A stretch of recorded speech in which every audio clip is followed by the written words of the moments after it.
Hi ದೇವರು, ನಾನು ನಿಮ್ಮ ಶಿರಾ ಹುಡುಗ ಅಜಯ್ ಮಾತಾಡ್ತಿರೋದು. ಇವತ್ತು ವಿಷಯ ಏನಪ್ಪ ಅಂತಂದರೆ, ನಮ್ಮ ದೇವ್ರುಗಳಿಗೆ ಒಂದು ಒಳ್ಳೆಯ ಸುದ್ದಿ.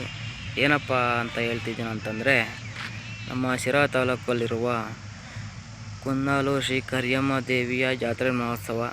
ಫ್ರೆಂಡ್ಸ್, ಈ ಜಾತ್ರೆ ಆಗಿ ಇಲ್ಲಿಗೆ 12 ವರ್ಷ ಆಯ್ತಂತೆ. ಈಗ ಹೊಸ್ದಾಗೆ 12 ವರ್ಷ ಆದಮೇಲೆ ಹೊಸ್ದಾಗಿ ತೇರು ಮಾಡಿಸ್ಬಿಟ್ಟು ಈಗ 12 ವರ್ಷಗಳಾದಮೇಲೆ ಈ ಜಾತ್ರೆ ನಡೀತದಂತೆ. ಫ್ರೆಂಡ್ಸ್, 12 ವರ್ಷಗಳಾದಮೇಲೆ ನಡೀತಾ ಇದೆ ಅಂತ ಹೇಳ್ಬಿಟ್ಟು ಅಂತಂದರೆ ನಿಮಗೆ ಗೊತ್ತಾಗಬೇಕು ಯಾವ ಥರ ಇರುತ್ತೆ ಜಾತ್ರೆ, ಯಾವ ಥರ ಜೋರಾಗಿ ಮಾಡ್ತಾರೆ ಅಂತ ಹೇಳ್ಬಿಟ್ಟು. ಹಾಗೆಯೇ ಫ್ರೆಂಡ್ಸ್, ಈ ಜಾತ್ರೆ ಮಾಡೋದು ಈ ಜಾತ್ರೆಯಲ್ಲಿ 7 ಹಳ್ಳಿಗಳು ಜನ ಸೇರ್ತಾರಂತೆ. ಫ್ರೆಂಡ್ಸ್, 7 ಹಳ್ಳಿಗಳು ಈ ಜಾತ್ರೆ ಮಾಡ್ತಾವಂತೆ. ಫ್ರೆಂಡ್ಸ್, ಹಾಗೆಯೇ ಈ ಜಾತ್ರೆ ಹೇಗೆ ನಡೆಯುತ್ತೆ, ಯಾವ ಥರ ನಡೆಯುತ್ತೆ ಅಂತ ಹೇಳ್ಬಿಟ್ಟು ನಾನು ನಿಮಗೆ ಅಪ್ಡೇಟ್ ಕೊಡ್ತಾ ಇರ್ತೀನಿ. ಹಾಗೆಯೇ ದೇವ್ರುಗಳು ಯಾರ್ಯಾರು ಬಂದಿದ್ದೀರಾ, ಯಾರ್ಯಾರು ಬಂದು ಹೋಗಿದ್ದೀರಾ ಅವರೆಲ್ಲ ಕಾಮೆಂಟ್ ಮಾಡಿ, ನಾನು ಬಂದೋಗಿದ್ದೀನಿ ಅಂತ ಹೇಳ್ಬಿಟ್ಟು ಜಾತ್ರೆ ಹೇಗಿದೆ ಅಂತ ಹೇಳ್ಬಿಟ್ಟು. ಹಾಗೆಯೇ ಫ್ರೆಂಡ್ಸ್, ಈ ಜಾತ್ರೆ ಬಗ್ಗೆ ನಿಮ್ಮ ಅಭಿಪ್ರಾಯ ಏನು ಅಂತ ಹೇಳ್ಬಿಟ್ಟು ನಾನು ನಿಮ್ಮನ್ನು ಕೇಳ್ಕೊತೀನಿ. ಹಾಗೆಯೇ ನಮ್ಮಂಥ ಬಡವ್ರ ಮಕ್ಕಳನ್ನ ಸ್ವಲ್ಪ ಬೆಳೆಸಿ, ಹಾಗೆಯೇ ನಮ್ಮ ಪೇಜ್ನ ಫಾಲೋ ಮಾಡದೇ ಇರೋರೆಲ್ಲ ಫಾಲೋ ಮಾಡಿ.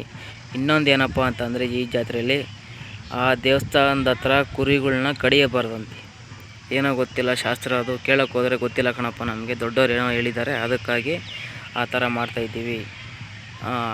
ಒಬ್ಬರನ್ನ ಕೇಳಿದ್ದಕ್ಕೆ, ಅಣ್ಣ ಅದು ಏನು ಅಂತಂದರೆ ಮನೆ ಹತ್ರನೇ ಹೋಗ್ಬಿಟ್ಟು ನಾವು ಕಡ್ಕೊಂಡು ಬರ್ತೀವಿ ಕುರಿಗಳನ್ನ, ಅವ್ರು ಕೊಟ್ಟಿರೋ ಕಾಣಿಕೆ ಇಸ್ಕೊಂಡು ಬರ್ತೀವಿ ಅಂತ ಹೇಳಿದ್ರು. ಆದ್ದರಿಂದಾಗಿ ಫ್ರೆಂಡ್ಸ್, ಈ ದೇವಸ್ಥಾನದ ಹತ್ರ ಕುರಿಗಳನ್ನ ಕಡಿಯಲ್ವಂತೆ. ನಾನು ಈ ವಿಚಾರ ಹೊಸ್ದಾಗಿ ಕೇಳ್ತಿರೋದು. ಹಾಗೆಯೇ ನಿಮಗೇನಾದರೂ ಗೊತ್ತಿದ್ದರೆ ಕಾಮೆಂಟ್ ಮಾಡಿ ಫ್ರೆಂಡ್ಸ್. ಹಾಗೆಯೇ ಇಲ್ಲಿ ಮನ್ಗಳ ಹತ್ರ ಹೋಗ್ಬಿಟ್ಟು ಕಟ್ಕೊಂಡು ಬರ್ತಾರಲ್ಲ, ಆ ವಿಡಿಯೋನೂ ಹಾಕ್ತೀನಿ, ಯಾವ ಥರ ಇದೆ ಅಂತ ಹೇಳ್ಬಿಟ್ಟು ನೋಡಿ. ನಮ್ಮಂಥ ಬಡವ್ರ ಮಕ್ಕಳನ್ನ ಸ್ವಲ್ಪ ಬೆಳೆಸಿ, ನಿಮ್ಮ ಹತ್ರ ಕೇಳ್ಕೊಳ್ಳೋದು ಇಷ್ಟೇ. ಓಕೆ, ನೆಕ್ಸ್ಟ್ ವಿಡಿಯೋದಲ್ಲಿ ಸಿಗೋಣ. ಬೈ ಬಾಯ್.